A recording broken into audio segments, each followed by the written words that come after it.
afternoon, everyone. I'm very happy that you made it to this event today. We're going to talk about the American elections and not only perhaps about what result it may be, because that's very, very difficult to predict, but more about the kind of policy implications that the electoral results, however they're going to go, may have in terms of domestic politics. And obviously we are very much interested in foreign policy, international politics as well. And I'm very happy to do this event together with the Austrian Research Association. So we have our little seminar series, speaker series, lecture series, and that's been working really well for a long time. And this time around also with the American Embassy here in Vienna. Thanks a lot for the cooperation. And without that cooperation, we wouldn't have had two real experts now sitting left and right of me. And one of them is affiliated with the Republican Party, the other one with the Democrats. But you see, there is no such thing as a boxing ring or something like that. It's all very... Oh, is that what we're doing? It's all very civilized. And it is a dialogue, and I'm really looking forward to that. I'm going to briefly introduce the speakers. So to the left of me is Mark Pfeifle. To the left?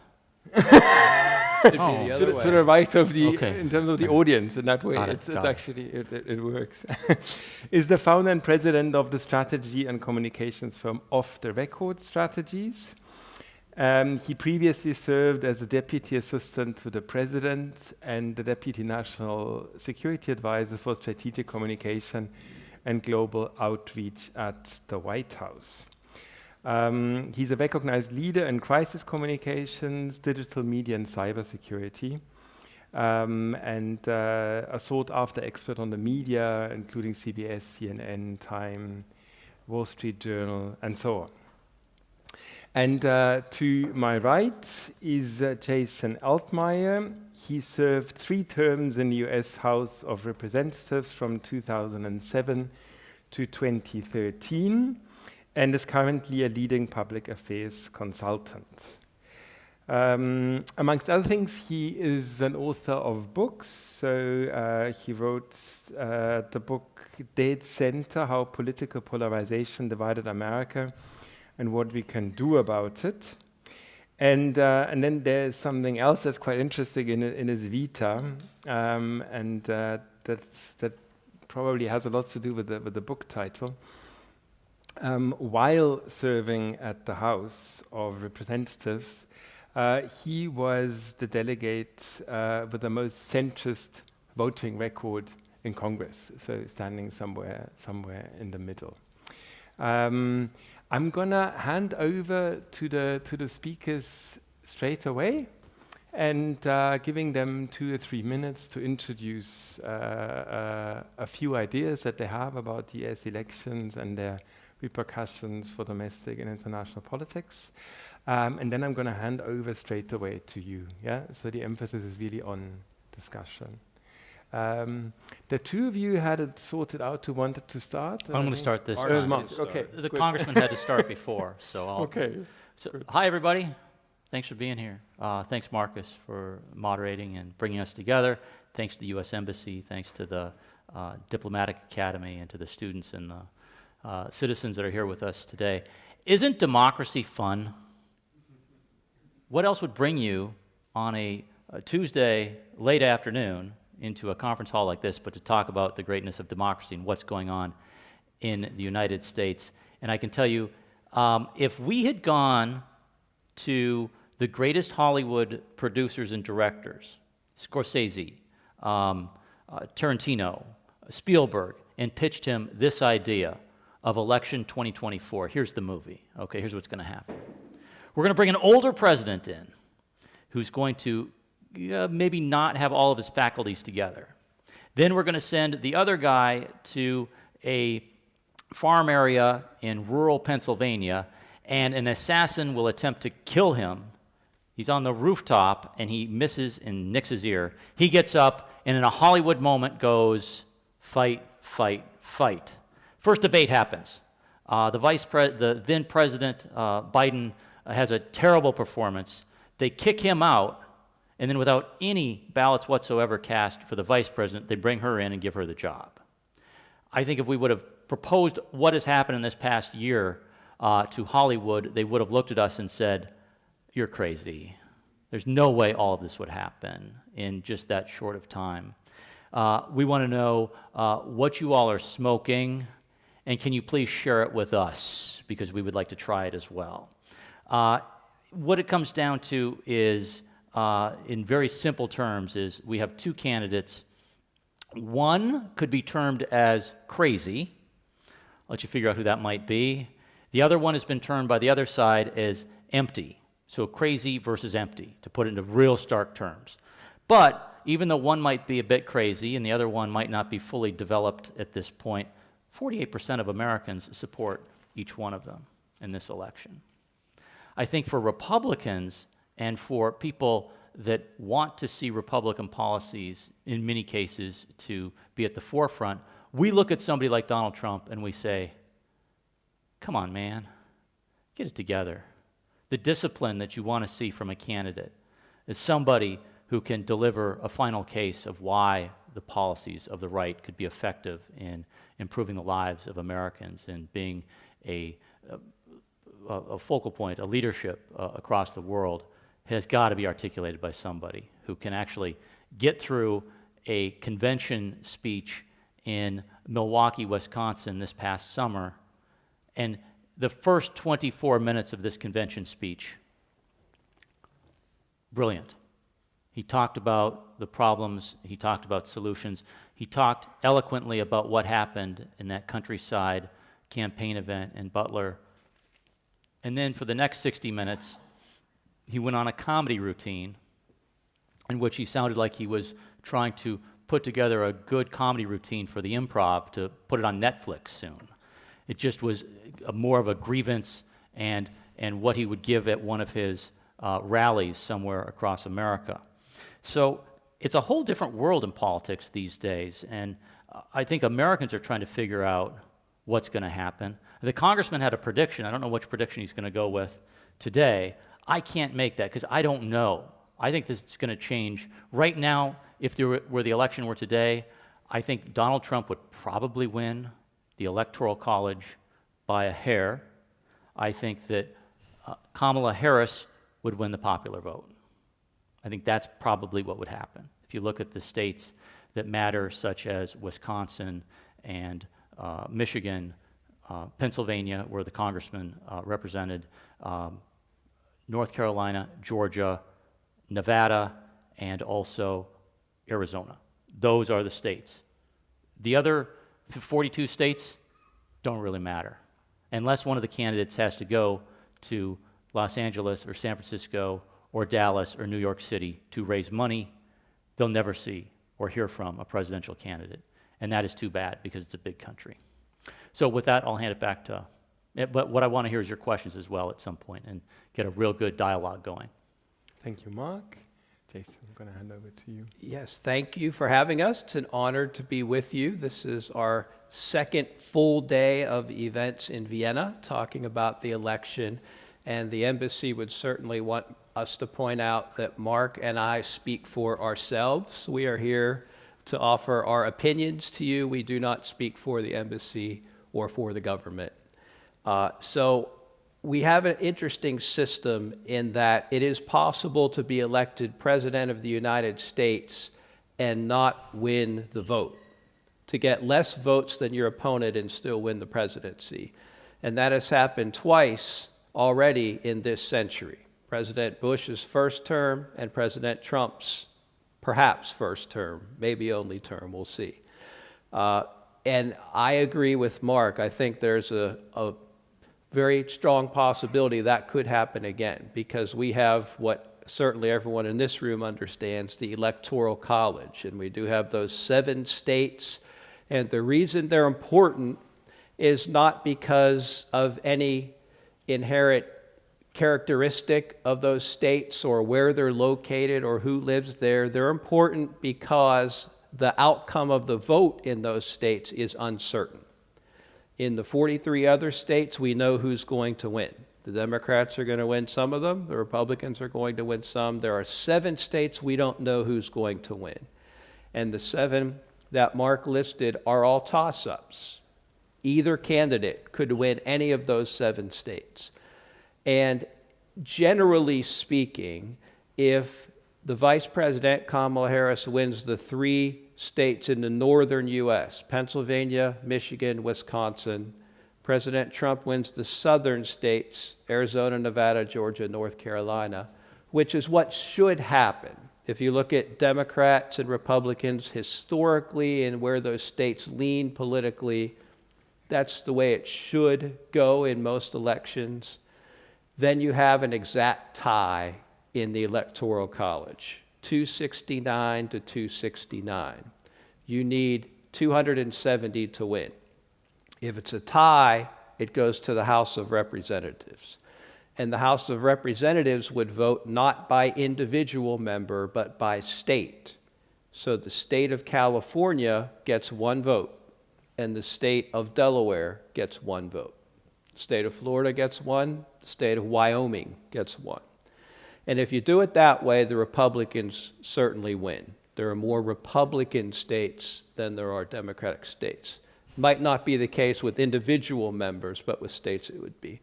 So I won't get too much into the weeds. There is a scenario because Nebraska, a state I bet you in Austria you don't think about very often, the state of Nebraska has a different rule than most of the other states. Their rule is they allocate their electoral votes based upon congressional district, the districts of the members of Congress, not by the state. So it is possible that a Democrat could win one of those districts, which in that scenario of the tie would throw the election to Vice President Harris because she would get 1 more vote. She would win 270 to 268. That is a possible outcome. And it's not that unlikely. It's the way it should probably play out, but all the states are close. So I think it's very frustrating to a lot of observers around the world, and certainly in America, that it is possible that someone could lose the popular vote and the other candidate who has lost the election or who has won the election is not the president. You lose the vote, but you become president because of the Electoral College. I agree with Mark that this election is basically tied right now. And the one thing I would say, and open up for your questions, is the election is all about Donald Trump. I bet most of you are here to hear what our opinion is of Donald Trump. Everywhere we have gone, that's been the question. And Mark said that 49% of Americans support Donald Trump and 48% support Kamala Harris. I would say that's not quite true. I would say 49% of Americans support Donald Trump and 49% of Americans oppose Donald Trump. That's where we are. And the candidate happens to be Vice President Harris. And yes, she's historic. She's historic. She would be the first woman president. And there is an excitement and an energy around her campaign because of that. But I think the overlying feeling, sentiment about the election is people either really like Donald Trump and support him and you're not going to move them off of the support for him, no matter what he does or says or what you say about him. And then there's the other half of the country that just detests him, that cannot stand seeing him or hearing him and really wants him to lose. And that's what the election is all about. And the reason it's very difficult to predict the outcome is that's about 50-50 in the country right now. So, love to hear any questions. Thanks a lot. And so what we're going to do is we're always going to bundle now 3 questions at a time, if that's okay with you. And I'm going to abuse my rights as a chair. Yeah. And I'm going to start with the first one. So to both of you, one is about the elections themselves, and one is about the state of democracy. So about the elections itself, it is usually understood and portrayed that this is now really about two fundamentally different trajectories for the United States in terms of domestic politics and also for the world. Do you share that? So to what extent do you think Trump or Harris is really going to make a huge difference in terms of domestic politics and in terms of international politics? And the second point, the state of democracy, because Mark, you started off with, isn't democracy fun? And I think it is. I agree with you, I think it is. It's not dull. No, it's not dull. But my concern as a political scientist looking at the electoral campaign in the US, but also elsewhere, I mean, Europe very, very much included in that as well, is that there is a lot of polarization, there are a lot of ad personam attacks, and there's actually very little halfway reasonable debate, exchange of arguments. So, yeah, very briefly. So these two things I'd like to know from you what you think about this. So trajectory, A, and in terms of the state of democracy. And now I'm going to hand over, so two more questions for students. Sean, you can go first, and then, yeah. Hi, my name is Sean Roberts. I'm from Canada, and I'm in the master's program here of Advanced International Studies. And my question was, is the support for Donald Trump necessarily support for him, or more of a rejection of the current system as it exists? I feel like the Democrats have really failed in presenting much of a change of course, which is, I feel like that's a lot of the big tempo. That's all what Trump's rhetoric is changing things, because I think people are just kind of upset with what the status quo is at the moment. And so, yeah. No, that's a very good question, because there's the rhetoric of change is everywhere, that's true. Hello, my name is Benjamin. I'm a MICE 2 student here at the DA, and with only a few more days to go, what I'm thinking of with these critical swing states, what are the main strategies to employ to just kind of get the edge in these swing states from both parties? What strategies can be employed? Thank you. Thank you. So then finally, I'm going to hand over to you. Who wants to go? Okay, first? I'll start it out. And so, first of all, to Sean's question, I think that is a lot of what is the challenge with the Democrats in the Democratic Party, and kind of right now, is Donald Trump the right vessel for all the challenges that are going on in the world? Probably not, but he's all they got. And he was on national television with a top-rated TV show firing people for years, so he has name ID. And so he's given more clearance to say and do things that other politicians could not do. And what he has said and says is, look, I'm going to put on this battle armor every day, and I'm going to go in and I'm going to fight all these failed bureaucrats and organizations and places that have promised you everything and haven't delivered. Whether it's the Iran nuclear deal that was going to stop the Iranians from acquiring nuclear weapons, that was, in his perception, a failure. And then we have October of last year in Israel happen. We look at, we fund all these experts at the World Health Organization. Still, somehow, we had an international pandemic that nearly took down our economies and trapped us in our homes for a year or more, and we had to stay 6 feet away from every other human being. So all these challenges come up. Why is it when I go to the grocery store, a gallon of milk is far more expensive, and a carton of eggs and a gallon of gasoline when I go to the gas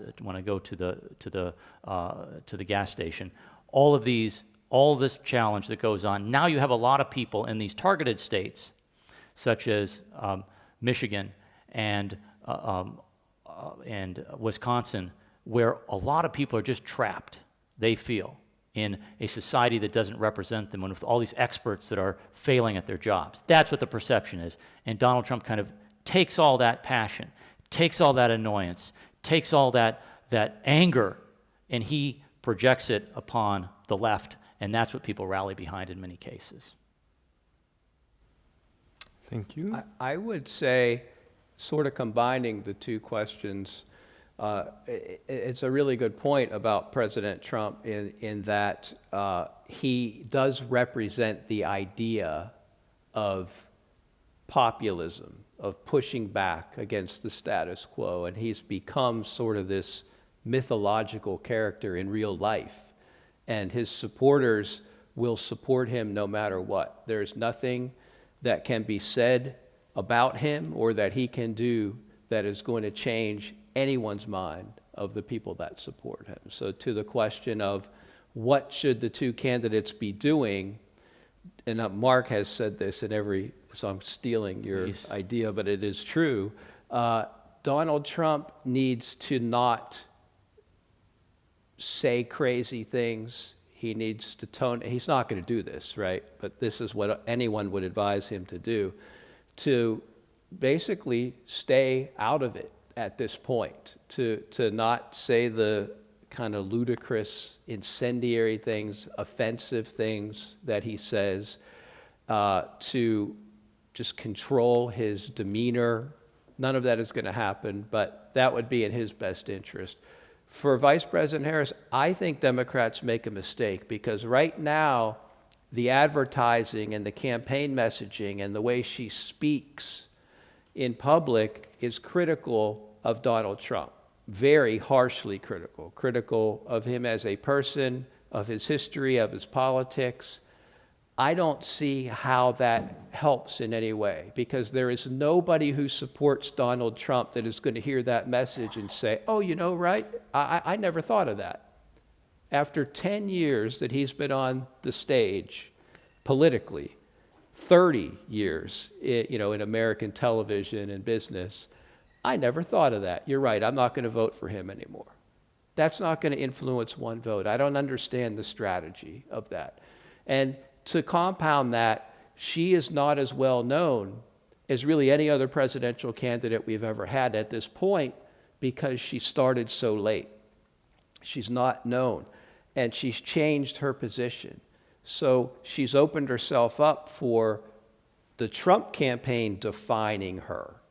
The Trump campaign telling the American people, this is what Kamala Harris is all about. And she should be countering that by talking about herself, her credentials, why she could be president, and what her policies are, which will get me into your other question about policy. So I think that's what she needs to be doing. So your question is, what should they be doing? I think they're both making mistakes. I think they're both doing what they should not be doing. But what do we know? We're here and we'll see. But one of them is going to win, so one will be proven right. On policy, there is a huge difference on policy. Now, what will not be different based upon who wins is control of Congress, because that is decided separately. So Congress, that's also a toss-up. The House of Representatives could go either way, Republican or Democratic control. We don't have a system where you get credit for finishing second or third, and you get a percentage of the governing structure based upon the amount of votes that you got, or the percentage. It's winner take all. So it's either Republican or Democrat. The Senate will be Republican, which is important. So if President Trump becomes president, he will have a Republican Senate that can confirm his judicial appointments and his personnel decisions, and will at least be much more helpful in policy. You need 60 votes out of 100, not 50, to move legislation, but it'll be helpful to have a Republican Senate. If Vice President Harris is president, it'll be very hard for her to move any of her policies through the Senate. The House could go either way, and it is important who wins. But on policy, especially foreign policy, President Trump speaks rhetorically about America first. And what he means by America first is all decisions, financial and policy and otherwise, related to our relationships with foreign entities, transatlantic alliance, NATO, individual countries, American involvement in conflicts. There's 2 very significant conflicts happening around the world, at least 2. And all of that President Trump looks at it through the lens of what is in America's best interest, which he views as we should have tariffs in our trade relationships with foreign countries. We should incentivize American business to bring their operations back home, to not have operations overseas, and then send goods back to America. He views trade relationships through that lens. He views individual relationships with diplomacy, what is in the best interest of America, rather than looking at America's role as a leader in the world. He wants to, not figuratively, but literally put up walls, right, to prevent people from coming into America from the outside. But he also means that figuratively as well with regard to trade and relationships. Kamala Harris takes a very different approach to that. And on domestic policy, they completely disagree on what the top issues are. If you ask President Trump, what are the most important issues facing the country, he will say immigration. He will say taxation in the budget. If you ask Kamala Harris, what are the most important issues, she will say climate change. She will say abortion, women's health. They don't agree even on what the most important issues are. And when you do discuss issues one by one, they have completely different viewpoints. So it will be significant on policy who wins, but it will be very difficult to move that policy through the Congress, no matter who the president is. So I want to add to what Jason said and kind of tack along with your first questions, Markus, and that's kind of elections and will they matter from a policy standpoint. And I think that a lot of the things that can be done through executive orders, the executive orders that were placed by Trump in his first term when it comes to the southern border strategy with immigration, migration, with any of the Obama-type climate agreements, all that was Trump turned back to Biden, it'll now turn back to Trump if Trump is elected. So that's one change, but that's just within the powers of the presidency, which on foreign affairs are quite wide, on domestic matters not as much so, and that's because, as Jason said, the United States Congress majorities with whoever wins are going to be extremely tight and very, very difficult to get anything passed that is of any type of monumental change or large, big legislative priorities. So that leaves, from a Trump standpoint, if, as we have both predicted, the possibility of a Trump presidency, who does he have implementing this? A lot of the people that served in his first administration didn't go so great. So I don't know if they were to call us and say, hey, would you like to serve in the new Donald Trump administration? I think a lot of people are going to think twice. Their life is going to be turned upside down. Every statement they said at university, every paper they wrote, every tweet they sent or Facebook post that they did when they were in middle school is going to be on the front page of the New York Times. Every text that they sent to a friend privately, anything that's in the cloud will be of national, international news immediately. So think of all those private things that you might have texted somebody. So you're going to become a member of the Trump administration? Probably not. So, and then a lot of the people that did get involved in the Trump administration, they thought, you know what, I can change the old man. He'll listen to me because I'm brilliant and I can get through it. And for the most part, almost all those people did not have a good go of it. So he needs implementers and he needs people that can help him actually get this strategy across the finish line. And I don't think there's going to be a real strong team that can get confirmed in the Senate for the Senate confirmed positions, and they can be the worker bees for an administration that can actually fight and have the focus and the strategy and the perseverance to actually get a lot of the things done that Donald Trump says on the campaign trail that he's going to do once he's elected. And I think part of that is the leader. So your president has to be the focus, he has to be the chief driver. And I don't know if history is the pattern for the future, if a President Trump in a second term would have the focus and he's got the drive, meaning he's going to get up at 6:30 and start tweeting.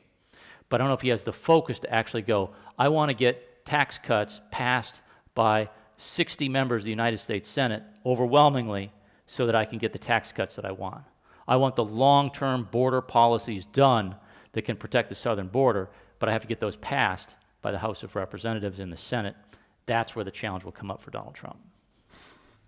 Thank you. And I think we're ready for the next round of questions. Maybe let's start with you in the back. Yeah. My name is David Schumann. I'm an American citizen, newly living in Vienna. This election is the most fascinating election for me I've ever seen because I'm seeing it from abroad. I did vote absentee, cost me 15 euros in hard copy.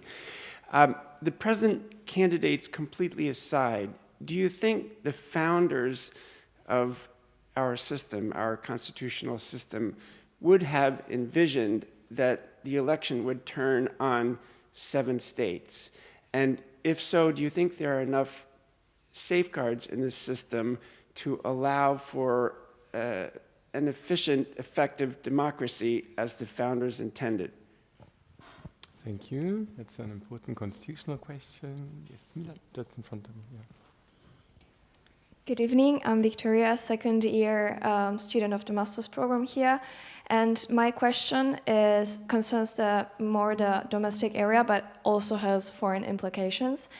As daughter of 2 Polish migrants to Italy, I was quite shocked to know that a certain percentage of the Hispanic population in the US is willing to vote for Trump because they connect him to rules, to the fact that he is promoting more of that, to order, or to the fact that, for example, even if they are sons of second or third generation migrants, they don't want more migrants or Hispanic migrants to come because they might increase criminality. So I was wondering if you could address this. How is it possible that migrants vote for Trump? And I think this might give also insights then for other cases outside the US, because, for example, as well in Italy,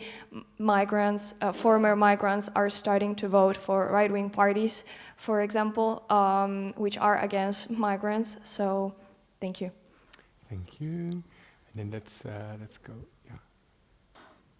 Hi, thank you very much. I'm Lucas, also a master's student here at the DA. And we also just had parliamentary elections in Austria. And one of the most important battlegrounds was the political center, that is the majority population, albeit with moderate political opinions. So my question is, what role does this political center play in the US elections? Is that an analogy is that a legitimate analogy to be made? And who is performing better if that is the case? Thank you. That's probably a really important question.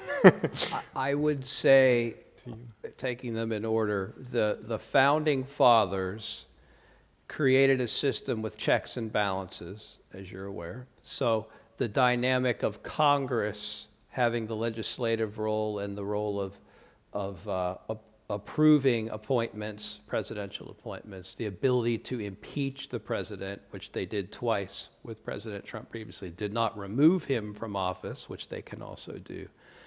I think they created that system specifically with someone like Donald Trump in mind.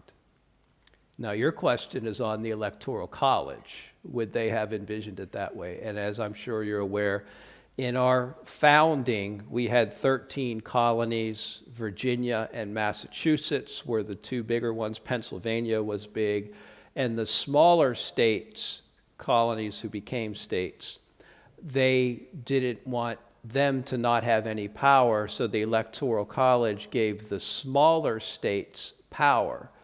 So Mark correctly said that now none of the candidates ever go to Texas or Florida or California. Without the Electoral College, they would be less likely to go to Michigan. Actually, the states, it turns out this time, that are all in play are larger states. But for the most part, the Electoral College was created to give power to the smaller states so that their vote mattered. And the states that have smaller numbers of electoral votes, it's better to have 5 votes out of 538 than to have 800,000 votes out of 200 million votes, whatever the total will be. So that was the purpose. And I think the Founding Fathers would have, I don't necessarily agree with the concept now, today, but I think what they had in mind in that day, it has worked out because they wanted the Electoral College to be powerful and to make a difference, and it has made a difference. On migrants and Hispanic voters, a couple important points is migrants can't vote until they become American citizens. So if you come to the country legally and you go through the process and you become a citizen, it's at that point you get a vote. So I think your vote is, or your point is, how can an American citizen of Hispanic descent support President Trump? And the answer to that is interesting. Hispanics don't all vote the same way in the United States. They have different motivations. If you're a Cuban from or a Venezuelan from a country with a socialist past, where citizens of those nations were treated very poorly by socialist governments, you're a lot more likely to be Republican. Cuban voters vote Republican. You know, the South American Hispanics who came from those kind of dictator regimes and saw their families lose their possessions, perhaps experience violence or worse in their ancestry, they're a lot more likely to vote Republican because they're anti-socialist, and they equate the Democrats' policies as being more in that direction. Whereas Mexican voters, who are coming across the border, if they become citizens, California and Texas, they vote Democrat. Because that's their experience. Puerto Ricans generally, historically, have been mixed. Puerto Ricans in Florida, they're in Orlando, they're in Miami, and then you have Puerto Ricans in Chicago, Philadelphia, in Pennsylvania has a growing portion, a lot in New York City. They have voted Democrat for the most part. It's one of the reasons Puerto Rico has not become a state yet. They don't have voting rights in the general election because they would be Democrat. They would have 2 Democratic senators and their representatives would be Democrats. So it would be a mistake to look at all Hispanics as voting on one issue or voting the same way. They historically have voted differently. And then the third question, remind me what the third question was? You would think I would remember that one. Yes, right. So the political center, as I mentioned earlier, unfortunately in this case, we don't assign seats in our Congress based upon percentage of the vote. So, I get asked a lot, why isn't there a third party? There's Republicans and Democrats. Their political representatives generally are on the extreme. Why is there no voice for people in the center? And the people in the center don't win elections for the most part, and a third party would be unsuccessful because, by definition, people on the extremes are political activists. They live and breathe politics. They care about it. They think about it. They wake up every day wondering, what is my congressman or woman doing in Washington today? And I found, just through my political experience, and the research has shown, I also found in writing the book, that the people who are political activists very often have an unhealthy obsession with it. They're not the nicest people. They discourage compromise. They don't want to get along. They want to fight. And the people who are in the middle are thinking about other things besides politics. They want Congress to get along. They're normal people. They want to relate to one another, and they want to compromise and negotiate. But in our current political system, that's discouraged. And if you are labeled someone in politics who will work with the other side, who will negotiate and compromise, that is heresy to your party. and they will run a primary against you and find somebody who will not work with the other side. That's why people are so reluctant to do it, because you will lose your seat. Being a centrist, if you do find yourself lucky enough to get elected as a centrist, it's not a long-term proposition, because that pendulum swings back and forth, and at some point, you're going to lose. So there can't be a third party, because the people who are centrist-minded are more apathetic about politics. They don't vote as often. The people on the extremes work on campaigns, contribute money to candidates, and vote in primaries at double the rate of everybody else. And they only represent 1/3 of the population, research has shown. 15% on the left, 16% on the right are on the political extremes as voters, but they determine who wins elections. And that's why almost everybody in Congress now is on the extremes, because of the outsized influence. So centrists exist in America. I would say they're a majority of the population of America, but they don't participate politically enough to affect the outcome of elections. Thank you. I'll address a couple of the questions. Hispanic Americans in voting. So what ends up kind of in the information stream about immigration is the real difficult, hard, extreme rhetoric. And a lot of that comes from the right. Things like were said at the debate in Philadelphia between Harris and Trump, and it was brought up that there were supposedly some social media posts about Haitian Americans that were dining on the local dogs and cats, for example, just crazy things. But what's actually going on in the United States as an immigration problem is beyond like just letting good people in to get jobs and then that next generation type thing. What's going on the southern border is a travesty in many cases, that you see the Mexican cartels and many of the gangs from Central America really infiltrating parts of the United States, including a lot of communities that have a lot of Hispanic residents and Hispanic small businesses. It's bringing fentanyl and other drugs across the border in large, huge portions. I was on the southern border earlier this year in Cochise County, and the local sheriff's deputy pointed right across the border from the national monument that we were at on the U.S. side across to the Mexican side, and said, okay, if you squint your eyes, you can see that building right over there, a couple of miles across the border. That's a 24-hour, 7-day-a-week fentanyl super meth lab.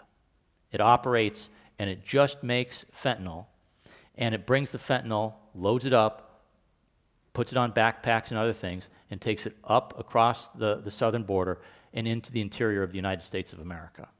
And that is killing thousands of Americans every single year. So there's the rhetoric, and then there's the reality of what's going on. Yes, you have a lot of people that are escaping horrific, difficult challenges across the world, whether it's extreme poverty in places like Venezuela or Cuba, or difficult finding a job in areas like Nicaragua or Honduras and other countries that we also see people coming from. But there's a lot of challenges that are coming from the border as well that are making life difficult. So when people go to vote, they're not just voting from a ethnic standpoint like that. On the role of the political center, just really quick, I think it's two things, and the congressman has talked about this as well. Money, so you're chasing money and you're not necessarily chasing what's best for your district. So if you are a member of Congress and you're a centrist, it's very difficult to stay in that job because you don't have a constituency. The people that give money as well are the very wealthy individuals on the right and the very well-heeled wealthy individuals on the left. And if you're a centrist, you're almost like a place, or you're a party, you're an entity that does not have the same access to wealth to keep your races going. And that's a difficulty. And then the other thing is social media. Social media does not reward somebody posting an Instagram post saying, hey, you know what we need to do? We need to compromise. And I'm going to work collectively with my Democratic and my Republican colleagues to find common sense solutions to America's problems. You know how many likes that gets on Facebook? 0. We get a lot of comments. You're a sellout. So I think that's part of the challenge. And then we'll see in this cycle several people that are leaving office who were centrists, and I don't see a replacement coming in for them. So in West Virginia, Joe Manchin, I believe, is retiring. I don't think that you're going to get a centrist person in West Virginia. It's going to be a rock-rib conservative Republican. And in places like Arizona, which used to have some centrist senators, you're going to get very ideological Democrats coming in because the Republicans are running terrible right-wing extreme candidates. And so we're losing like a centrist like Sinema, for example, who was somebody who tried to find common ground. So I think that's part of the challenge, is that if you are a centrist candidate, you just don't see a path forward. And we're not represented, those of us that might think of ourselves as a little bit more in the center. We've got to go do speaking engagements in Vienna. One more thing about Hispanic voters, not to belabor the point, but two different issues. Many Hispanic families are Catholic, and they're more conservative because of that, and abortion is an important issue on the conservative side for them. So they would lean Republican for that reason. And the Hispanic families that are immigrants that went through the process, that took the years and years it took to go through the process to become an American citizen, and it's a very arduous process, they're offended by the fact that there are people that jump to the front of the line that don't go through the same process that they took the time to go through. And that's why President Trump's rhetoric, even though in its nature it's anti-Hispanic, a Hispanic American citizen who's gone through the process, that rhetoric would appeal to them. Thank you. Then we can do another round of questions. Wow. So there are 1, 2, 3, 4, 5, 6. Let's just do all of them now in one round, if that's okay with you. And maybe Milan, to make it easy for you, just go from the front to the back. The front, is a gentleman. Ah, sorry.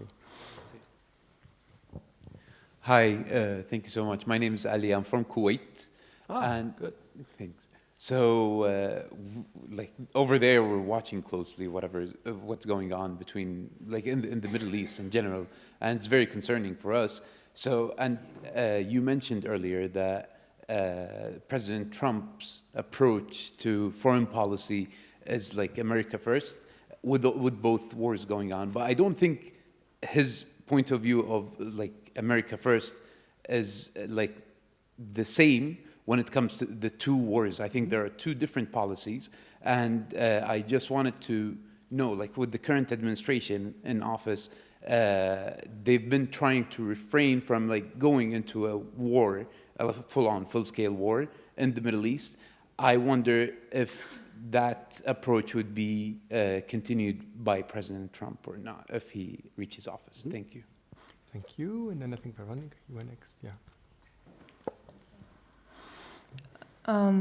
So thank you very much, Mr. Pfeifle and Mr. Altmire, for being here. My name is Veronica. I'm the master's student here at the DA. I was more interested in the transatlantic partnership, actually. And let's say after the election, the transatlantic partnership suddenly weakens.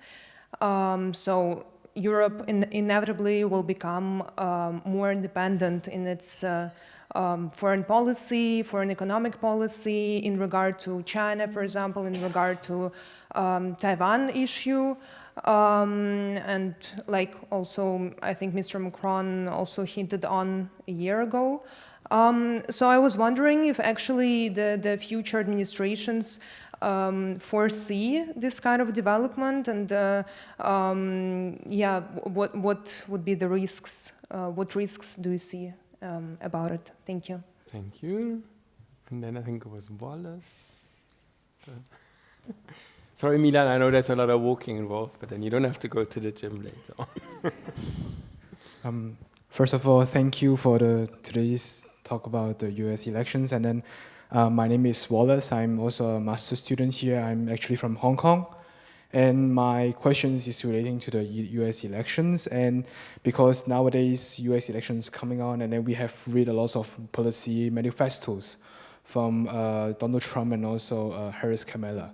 So, and also like Mr. Pfeifle also mentioned about the empty versus crazies in US elections. So in your opinions, how many promises made by Trump or Kamala can be delivered to Americans in these elections, in your opinion? Thank you. Thank you. I'm here. Hello everyone, I'm Ibrahim, I'm a MICE2 student, I'm from Ghana. My question today, thank you for hosting this event. I have a very simple question. How does the crisis in the Middle East affect the US election, this particular election?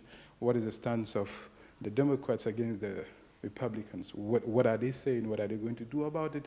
And how does that sway or affect their demographics? Could you repeat that one more time? How does that particular issue affect their demographic voters? How does it affect their... Which issue? The Middle East crisis. Okay, got it. Israel, I missed that part. Thank you very much. Thank you. And then a little further, yeah. Thank you. Hi, I'm Paul, also a second-year student here at the Academy. On January 6th, 2021, we've seen, which some might argue, a coup d'etat attempt by former President Trump. Given the close polls of this year's election, do you think this is a possibility again this year, that we might see some kind of an uprising again? Thank you. Thank you.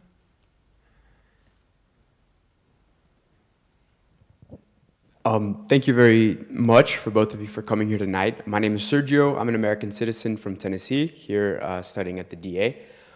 This connects a little bit with Veronica's question with the transatlantic relationship. Looking forward, as a Democrat looking at this election, when I try to view the positive aspects of Trump winning, I can identify one in particular.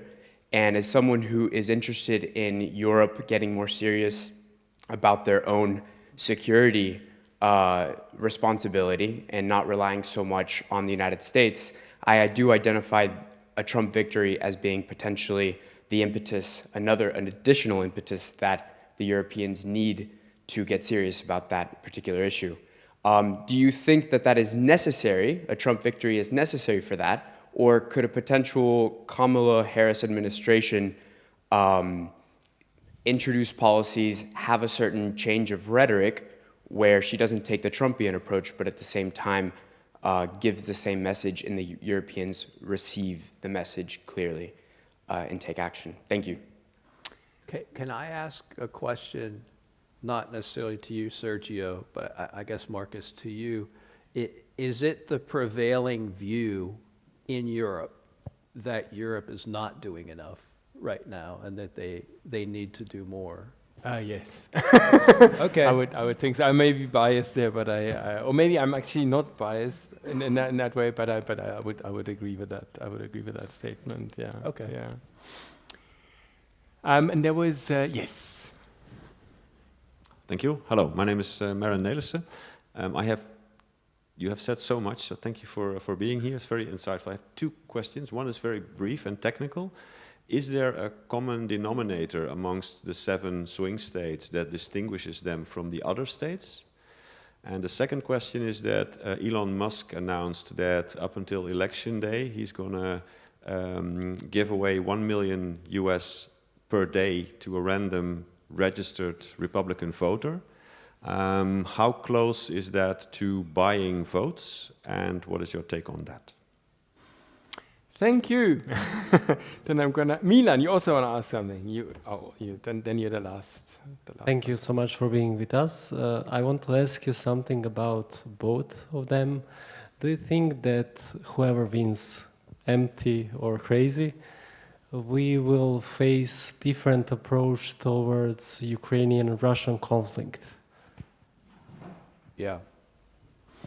So there were lots and lots of questions going into lots of different directions, but I mean the definitely very, very good ones. Who wants to? I'll start and probably take on some of the transatlantic partnership questions that were asked by our master's degree students.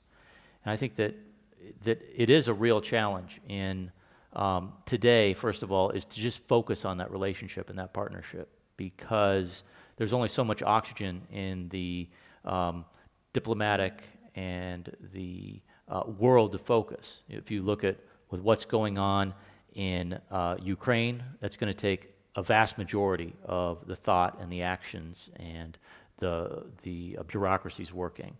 And then you take the challenge of China is the ultimate challenge that we have long term, and then you add to that the Middle East and the diplomacy and that is going on right now with the State Department, working almost singularly on that issue right now. So with U.S. international relations, if it ain't completely broken and destroyed and you don't have two armies going at each other and killing people, it's really tough to focus on the long-term possibility of what we should be doing.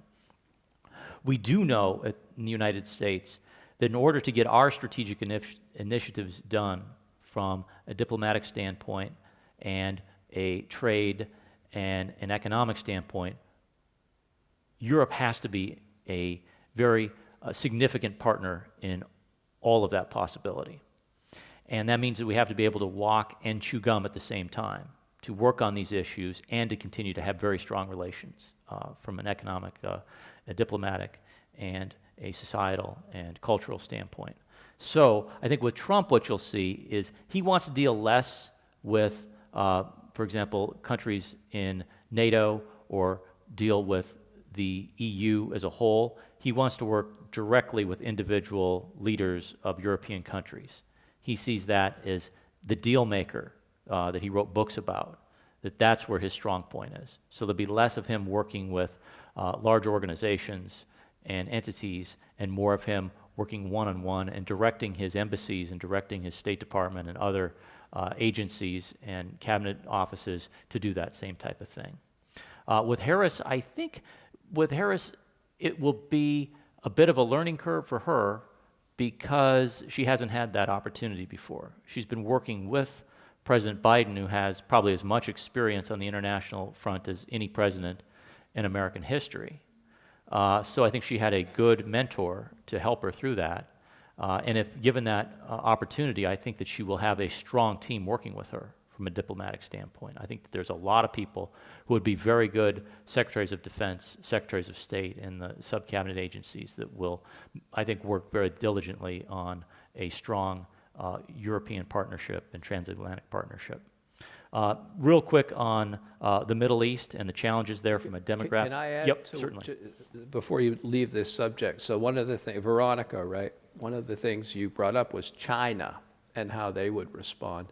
And that's a really interesting and important point because America has a poor relationship with what we would consider to be rogue nations. Nations like Cuba and Iran and North Korea, Venezuela. And China has it as a strategic long-term policy to befriend those nations because it strengthens their hand against the United States. They've done it in Africa with some African countries that we just have not paid much attention to, and China has gone in there and made friends. So I think what would happen if President Trump came in and distanced America from Europe through some of these partnerships and the America First mentality. You asked about China. I think China would be there the next day to say, hey, America doesn't care about you anymore. Here we are, let's be friends, and see where that goes in the long term. So real quick, I'll take a little bit of the Middle East question too. It was asked by several people. Our friend from Ghana and also from Kuwait.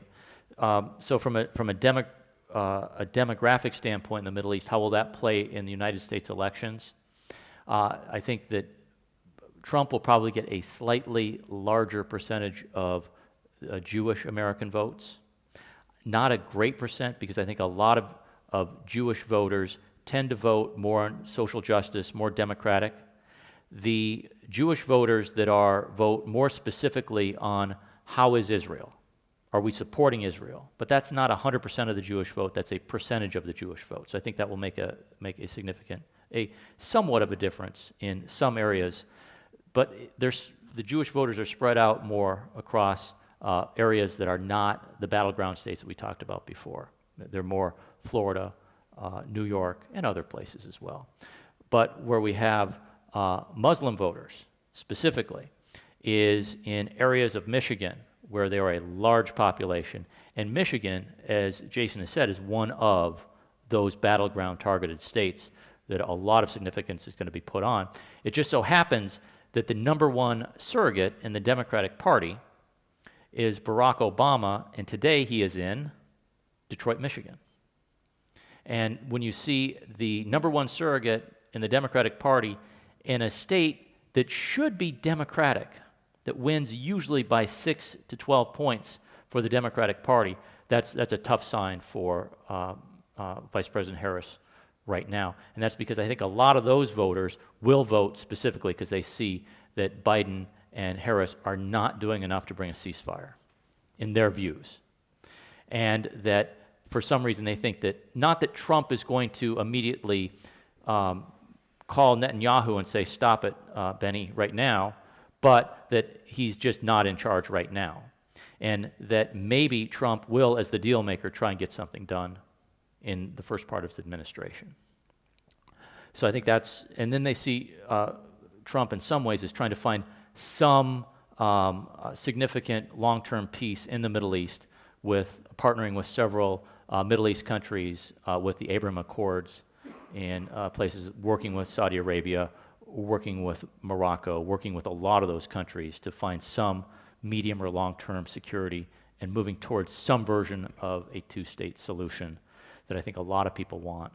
The other thing that I think that could play into this a bit is earlier in this political cycle, a lot of protesters were on college campuses protesting the war against what they saw as the war in Gaza perpetrated by the Israelis. And those protests have not happened when the students came back to campus this fall. And that was a worry, I think, for a lot of Democrats because they thought those Democrats should be walking the precincts and handing out yard signs, these kids, instead of protesting in the student union, and that maybe they are doing that more than they were in the first part of this year, in the last semester of the college education cycle. So, thank you. And I would add, you brought up in that question Ukraine also, and I agree with what Mark said about the Middle East. With regard to Ukraine, President Trump, of course, has history with Ukraine. He was impeached over a phone conversation that he had with President Zelensky before the conflict with Russia, well before. So I suspect while he has met with President Zelensky subsequent and has put a good face on their relationship, I would suspect he is not fond of the memory of his conversation and the way that played out. So I don't think he is as committed personally to the success of Ukraine as America is as a country. America is certainly committed. So I suspect that President Trump may be willing to pay less attention to Ukraine and be more lenient in whatever the settlement ends up looking like, and the territorial borders and the negotiation favoring Russia. So I do think his history with Ukraine will play into that. I would just, going down the list, there was a question about January 6th and could violence happen again. I am very worried about this because President Trump's supporters believe, the rhetoric that has been used has diminished their confidence in the electoral system. And when you have someone that you trust continue to tell you that your vote is being stolen, that if the candidate that you want to win doesn't win, that means something something bad happened, something illegal occurred. It can't possibly be the case that the other candidate just got more votes. And they've proven that they will, a percentage of his supporters will take violent action.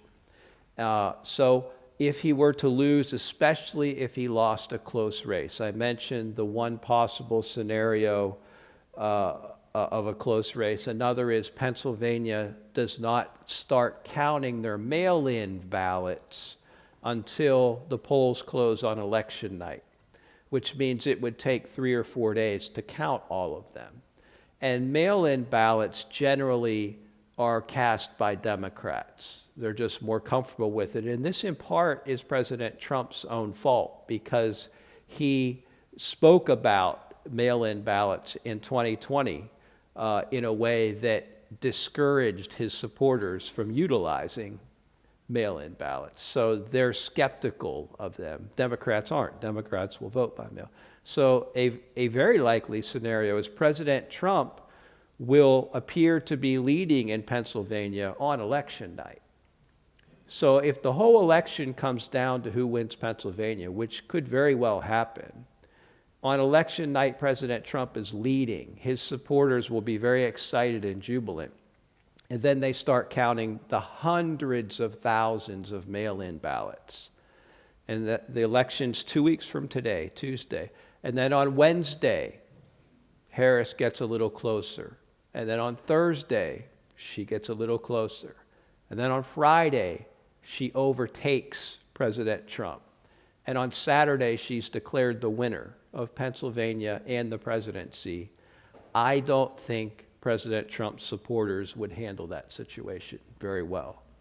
And I can guarantee you, as somebody who worked in that Capitol building, and I just adore the building and the history and what it stands for, and was very offended, to say the least, by what happened on January 6th. I can promise you it's not going to happen at the Capitol again.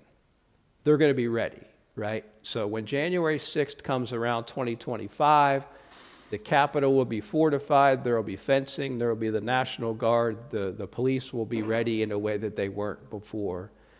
But President Trump's supporters could possibly look for a different way to express their anger. And I don't want to speculate on what that might look like, but we're an open society, as you are here, and our politicians are out there, our people who are on TV speaking about elections are in public, and they appear in places, and there's a lot of ways that something could go wrong if somebody was very, very angry and wanted to express that anger in a violent way. And I really hope it doesn't happen, but I do feel like it is possible that something like that, and let's just hope it doesn't. But in an open society, something like that could happen. I will leave the Elon Musk buying votes to Mark, because I know Mark has a really good answer. This question comes up every time, and he has a good answer. But let me talk about what distinguishes the swing states. I'll knock that one out. The only thing that distinguishes them is they're close.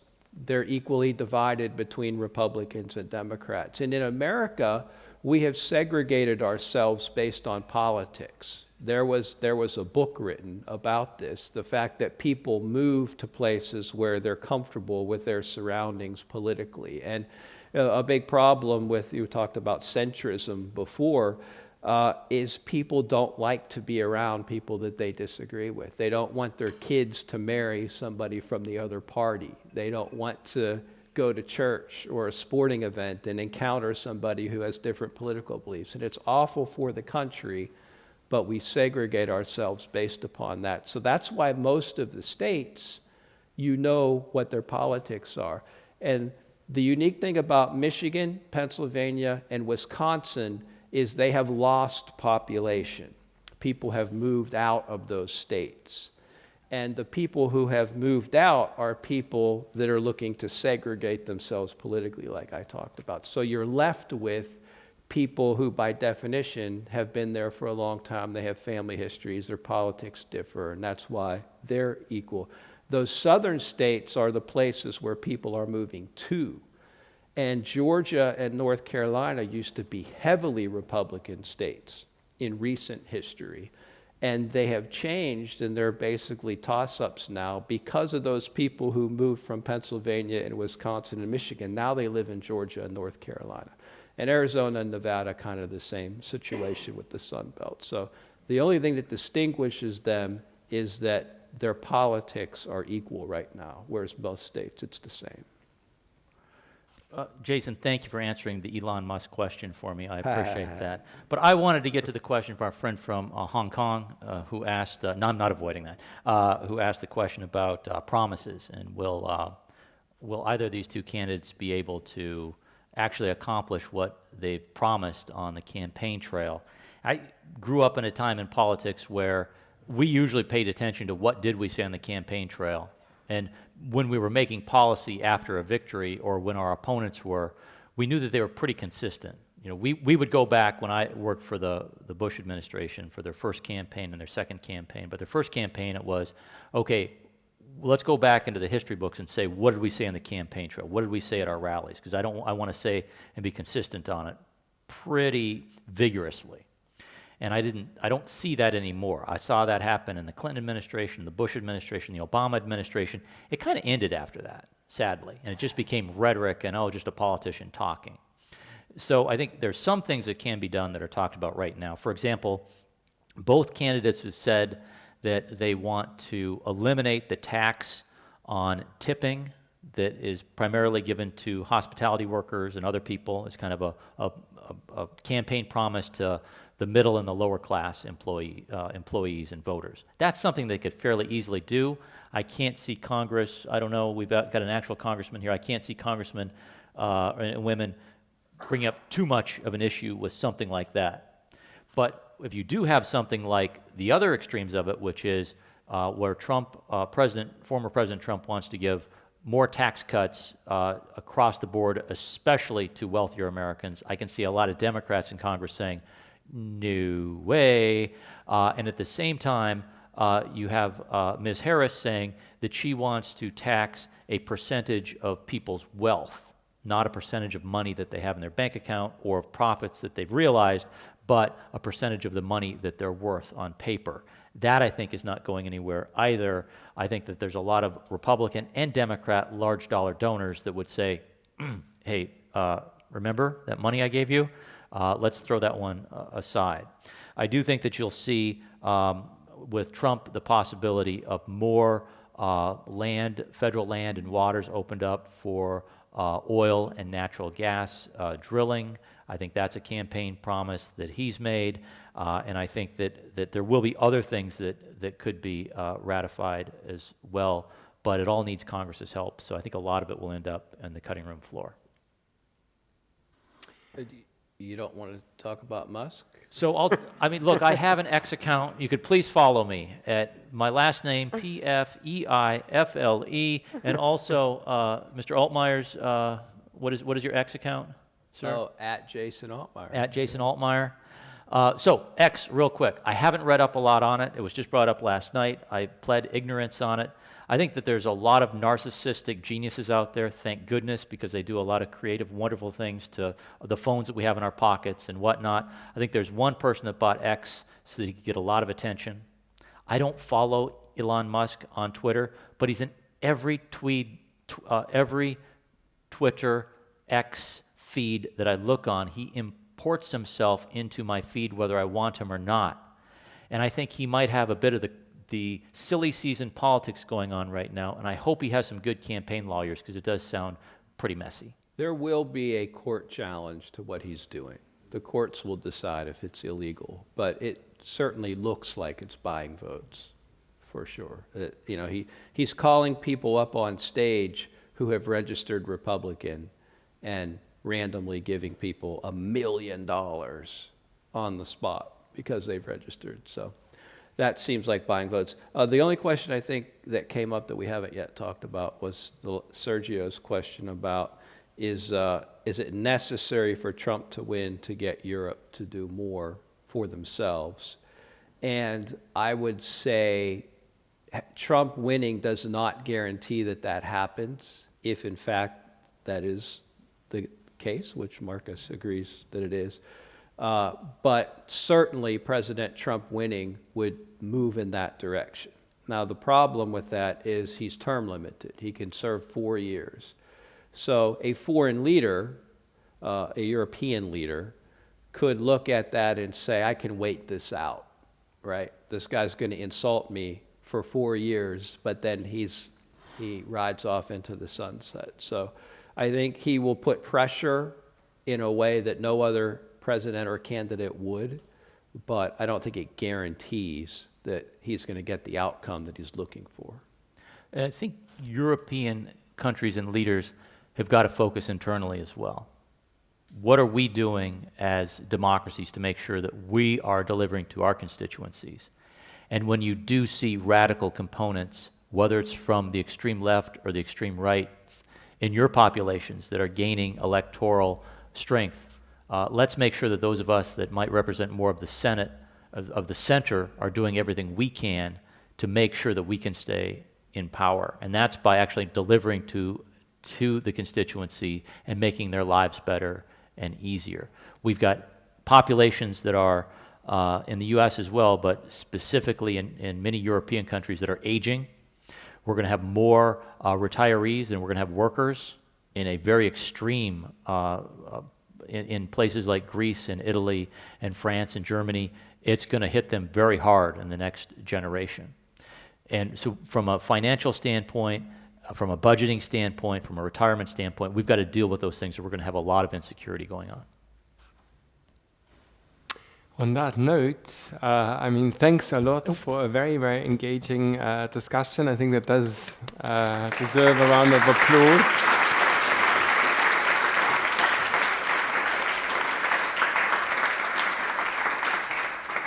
Yeah, and I fully agree. I mean, with a lot of things you said, especially at the end. I mean, I think that Western democracies, they're sitting in the same boat to a very considerable extent and facing very, very similar problems at the moment. And I don't know, in 4 years around, maybe the two of you are going to run for president and we're going to have a much more civilized discussion. I'm done. Okay. I never started.